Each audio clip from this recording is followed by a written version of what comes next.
So finding ourselves on lockdown, I'm a little bit bored, so I thought I'd do a little bit more with the van. I'm going to take the exhaust off and I want to cut the tip down and spray it black so it doesn't look as obvious. I'm going to put another lambda bung in the exhaust because I've got one lambda sensor that just controls the gauge at the minute, and I have bought this direct from Max ECU. That's a boost control solenoid, which is a lambda controller, so it's another lambda sensor, and it's obviously the controller that connects it to my Max ECU Mini, so I can run closed loop fueling. And then when I do like logging and stuff like that, it'll be a little bit better because you know, I can actually look back over the logs and the ECU will save the lambda trail rather than having to like keep looking at the gauge or doing it on the dyno and stuff like that. So yeah, haven't really got a plan for today, just gonna wing it, see how it goes. So let's crack on. Got the exhaust off and on the bench. Drilled a hole, put the fit in there. Just going to tick that on, and then I've marked the exhaust well. I want to cut it as well, so it's sort of kind of like flush with the bumper. Well, not flush, but it pokes out about an inch, so I'm just going to chop it there and see what happens. I'm quite happy with the way that turned out. Welded a nice little lambda bung on there. I was going to put it over here next to the one for my gauge, but I probably should have welded this one a little bit over here, and then I could put another one there. But obviously I stuck that there now, and I didn't really leave enough room for the torch to get in there.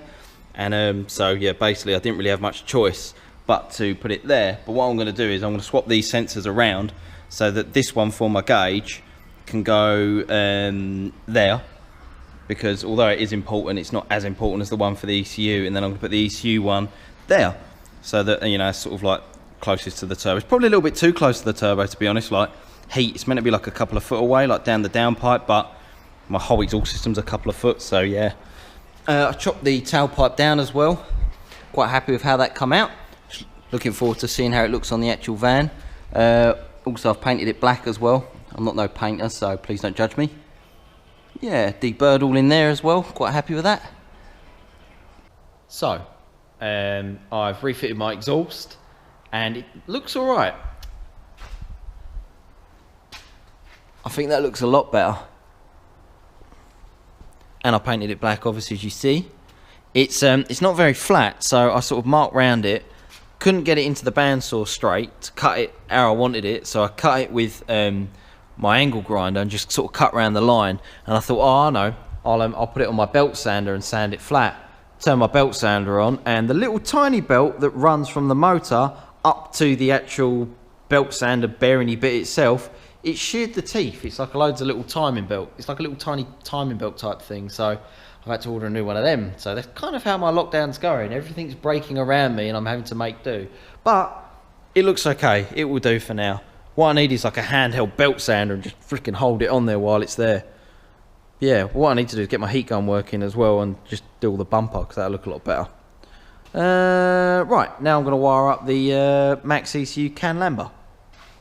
So, it's another day, and I've got the exhaust back on. I think I've bolted it up a little bit squiff though, because it's a bit far back. But other than that, looks alright. And, if you haven't noticed, I've got the van back on the dyno. So like, I've got a little bit of confession to make. So when I did the last video, when I made the exhaust, I drove the van home, and when I put my foot down, I glanced down at the AFR gauge, and it was really, really lean. And obviously the reason why it was really lean, I mean, the fueling was fine everywhere, like light throttle loads and like coming on boost and stuff like that. But when I sort of like really put my foot down, it really come on boost, like got over like, I don't know, 6-7 PSI. I guess that the standard exhaust was really restricting it. So now I've got this 3-inch exhaust all the way through, so all the way through, down and round and outside of the bumper. It's like, I guess it's just like freed the engine up a lot more now. Because it just went like mega lean, like off the Richter. Like it went so lean, it actually misfired, and it actually started misfiring for a while. And I thought I'd actually melted a plug or something like that. But I pulled over, and it literally, one of the leads, it was sort of like it had fallen onto the rocker cover, and it was arcing onto the rocker cover. So I ended up having to put a set of leads on it as well, and that cured it, thankfully. So now, before I actually get carried away and put my foot down, I've stuck it on the dyno, and I'm literally just going to tweak it a bit and see if I can get like a bit of a, you know, better map on it, so I can actually drive it as I should be able to drive it. So yeah, that's what I'm going to do now. So annoyingly, I've obviously the van's on the dyno trying to do a bit of mapping, and when it was coming on full boost, I realised that where the exhaust is actually a lot more free flowing, and there's nothing holding it back, it's actually boosting a lot more now. It's going to like 20 psi, which is what I thought the size of the spring was in the external wastegate. But so I've added a few columns to the top of the max ECU map, to the fuel map, because I run out of room. So I added a few more rows and scaled it up a bit more, so I was, you know, not going off the Richter, going off the top of the VE table. But then I found no matter what I did to the VE table, flat out, putting more fuel in, I just couldn't get it any richer. Just going over the logs, and just going over the logs, and annoyingly, as it comes on boost, it just gets leaner and leaner no matter what I do. So unfortunately, I think either my fuel pump's giving up, but more than likely, thinking about it, my injectors are too small, because they're only like I think are they Saab? No, they're Rover injectors, like Rover turbo injectors. So I think they're like 370cc. So I think I found the limit in my injectors, or my fuel pump, or both. So I'm gonna have to just cut it here, because I can't really do much more mapping until I sort that out. So I'm gonna try and source some bigger injectors. I think I've got some somewhere. Yeah, I'll try and source some bigger injectors. I might drop the tank off and just uprate the fuel pump while I'm there, and then I'll get it back on the dyno and try again, annoyingly. So yeah, oh well, onwards and upwards. So it's another day in paradise. I'm back down the unit. I've got the van on the ramp. I'm just letting it cool off because I've got a few ideas. I want to take the wastegate spring out of the external gate, because I've noticed that even on gate pressure it's making like 18 psi boost, and I don't really want it that high. So I'm going to put like a 15 psi, or muck about with the spring, see if I can get it down to like a bar of like 15 psi, something like that. I've also been on the hunt, and I've rummaged around, and I found these. These are Bosch 1000cc M-feed injectors, and I'm hoping that they fit in my van. They're a different style plug. They're like an EV6 type plug. I only have 2 EV6 style plugs in stock at the minute, which is great, but even to make it worse, I have 2 pins. Actually I have 3 pins, but that's no good. So I'm going to have to convert one plug, injector 1, over to this type of plug. But then, because everything's on lockdown and I'm struggling to get bits, where have I put them? I have these. These are like EV1 to EV6 injector converters, and weirdly I only have 3. So I have 3 injector converters, or plug converters rather, and then 1 of these EV6 plugs. I've ordered some more of these because I'm not that bad, but for now I'm going to fit these injectors. I'm going to change injector number 1 plug over to EV6, and then I'm going to use the adapters on 2, 3 and 4. So yeah, that's what I'm going to do now. I'm going to start pulling the injectors out. Wish me luck. So these are the Rover turbo injectors out of my van, and these are the 1000cc injectors I planned on fitting, and of course they're shorter. Brilliant. Don't know how I didn't see that coming. So I've gone on the internet and I've ordered EV6 to EV1 adapters, as in like little top hats that go on top of the injectors to make them longer. I could, thinking about it, try and muck about with a fuel rail and get it to sit closer, but I'm enthusiastic, but I'm not that enthusiastic. I'm just going to wait till they turn up.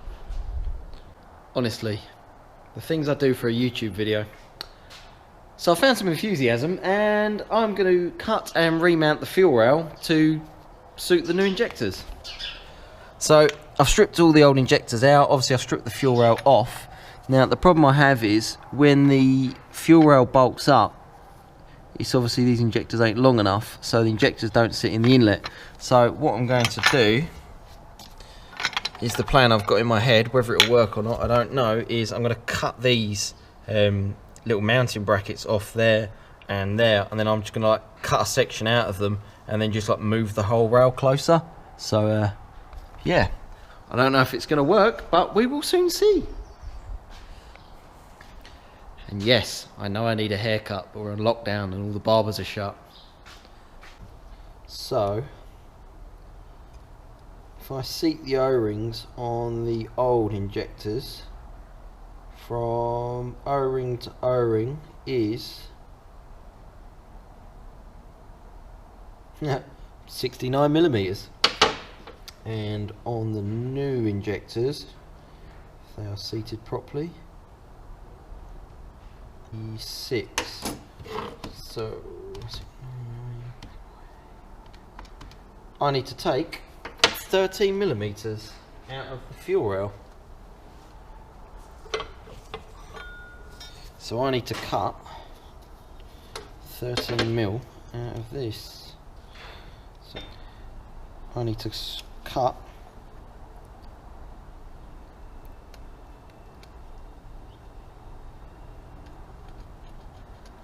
that much. Technical as always. It's got these little like casting marks down the side of the fuel rail, so I'm just going like bang in the center of the casting mark when I scribe. Yeah, it ain't gonna be pretty, but I bet it works, he says, because if it don't work, I won't be posting this video, will I? Woohoo! One. So much swarf, so much cleaning.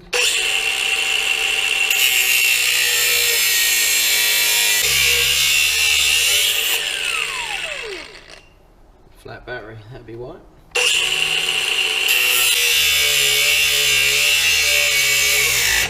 Oh, don't. Come on. Come on. Oh! Go for that. Right, more offering up. I am like a proper Billy No Mates at the minute. There's like no one here. And you have no idea how long it's taken me to balance this fuel rail like that in this vise, ready to spot it on. That took just as long and it looks horrendous, but obviously I'm just going to spot it up and see how it looks first. So yeah, could really do with some help.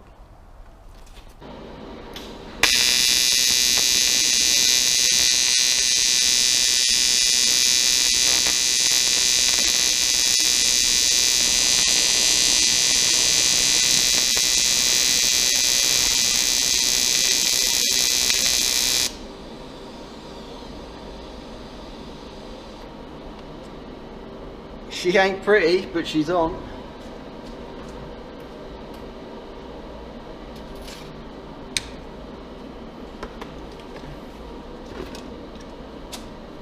Woo, she's warm as well. It only fits. Look. And it hasn't butted the injectors up. Still got a bit of movement. Whether it leaks or not, I don't know. I've got it as straight as I can. Just giving this side a little bit of a tweak with a pair of pliers. So hopefully I can now take it all apart, TIG it all up properly, and it won't leak. So yeah. Well, she ain't too pretty, but she's on. I ain't no TIG welder, but I think that will do. Right, let's get it all built back up and put it on the van. I've got all the injectors in. I haven't wired them up yet or plumbed anything else in. Obviously I put the reg back on the end, put the little link pipe back on, connected all the fuel lines up. The reason why I haven't gone any further than this is I'm going to connect the battery, turn the ignition on, and just build up a bit of fuel pressure to see if I've got any leaks before I go too far. So that's next.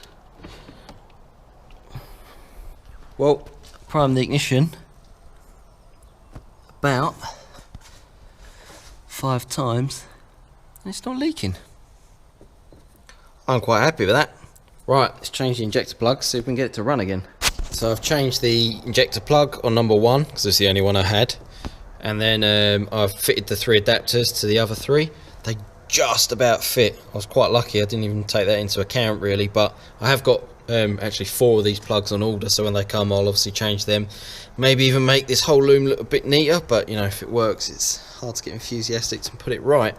I've connected my laptop up and I've gone into Mtune, which is the software for the Mac ECU, and I've gone into fuel, fuel injection general, and then under the injector settings they've already got pre-scaled for the Bosch 950cc injectors. I know I said earlier my injectors are 1000cc, but it's because when I bought them, they're the same part number as this, but when I bought them, they're like, I think they're like 1000cc at 3.5 bar or something stupid like that, I don't know, but 950cc at 3 bar. So yeah, now I get to see if it starts. Genuinely, this is the first start with these injectors. See, manifold cold, proved it. I don't know if it's just going to fire up straight out of the box, but we will see.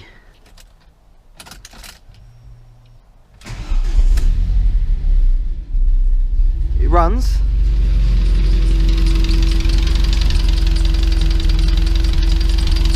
Not great, but it does run.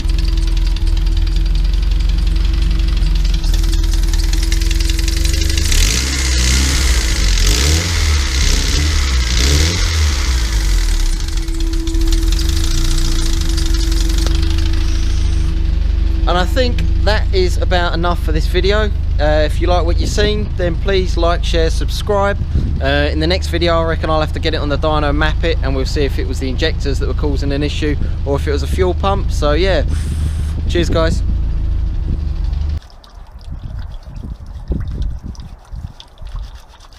Oh yeah, and yes, I did tighten up the negative terminal.